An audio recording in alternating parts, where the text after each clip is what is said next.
साल 2025 की सर्दियों की बात है। दिल्ली का एक रईस परिवार था, मेहरा परिवार।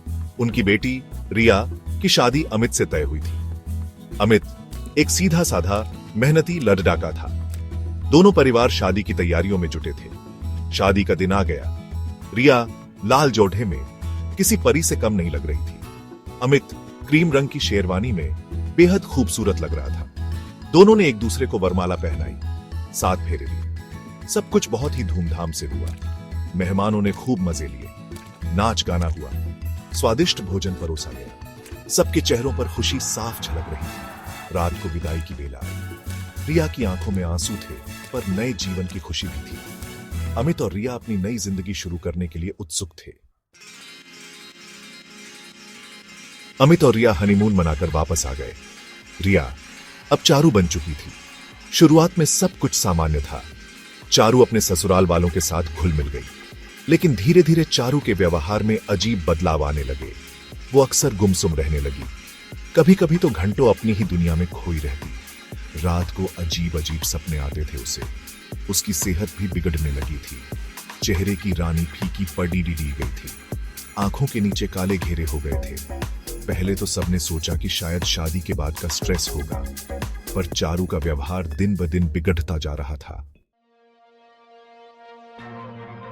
चारू का अजीब व्यवहार सबके लिए चिंता का विषय बन गया। वो अक्सर अकेले में बातें करने लगी थी। कभी हंसती तो कभी रोती। उसकी आवाज भी बदल गई थी। एक दिन रात को अमित की नींद खुली। उसने देखा कि चारू बिस्तर पर नहीं है। वो उसे ढूंढने लगा।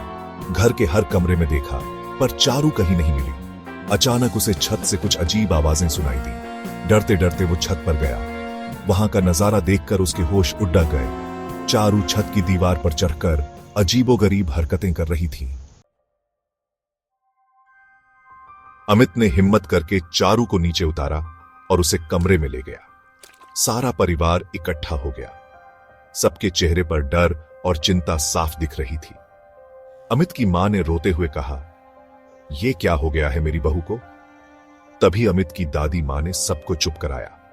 दादी मां ने बताया कि उनके गांव में ऐसी मान्यता है कि कभी कभी शादी के समय दुष्ट आत्माएं दुल्हन के पीछे लग जाती हैं। उन्होंने बताया कि अगर जल्द ही कुछ न किया गया तो चारू की जान को खतरा हो सकता है। दादी मां की बात सुनकर सबके होश उड़ गए। उन्हें समझ नहीं आ रहा था कि क्या करें। तभी अमित के पिता ने कहा, हमें किसी जानकार से सलाह लेनी चाहिए। अमित ने अपने एक दोस्त को फोन किया। दोस्त ने उन्हें एक प्रसिद्ध तांत्रिक पंडित गोविंद राम के बारे में बताया। सेक्शन 6, भूतहस आया। अगले ही दिन पंडित जी को घर बुलाया गया। पंडित जी ने चारू को ध्यान से देखा। उन्होंने बताया कि चारू पर एक बहुत ही शक्तिशाली चुड़ैल का साया है। यह चुड़ैल अमित से बदला लेना चाहती है। पंडित जी ने बताया कि पिछले जन्म में अमित और इस चुड़ैल का कोई रिश्ता था। यह चुड़ैल अमित को पाना चाहती थी, लेकिन अमित ने उसे धोखा दिया था। अब यह चुड़ैल बदला लेने के लिए वापस आई है। सेक्शन 7, पंडित जी का आगमन। पंडित जी ने बताया कि इस चुड़ैल से छुटकारा पाना आसान नहीं होगा। इसके लिए उन्हें एक विशेष पूजा करनी होगी। उन्होंने परिवार वालों को पूजा की तैयारी करने को कहा। पूजा की तैयारी शुरू हो गई। घर के हर कोने को गंगा जल से धोया गया। पूजा स्थल को फूलों से सजाया गया।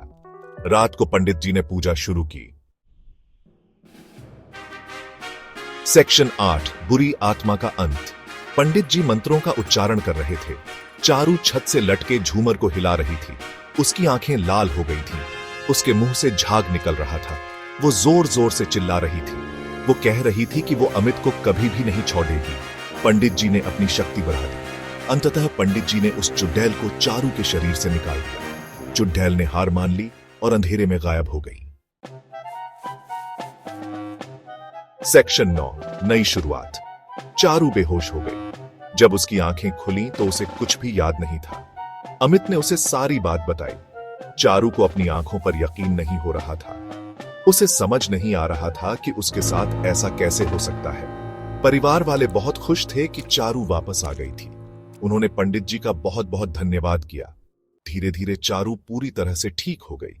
अमित और चारू ने अपनी जिंदगी की नई शुरुआत की। उनके जीवन में फिर कभी कोई बाधा नहीं आई।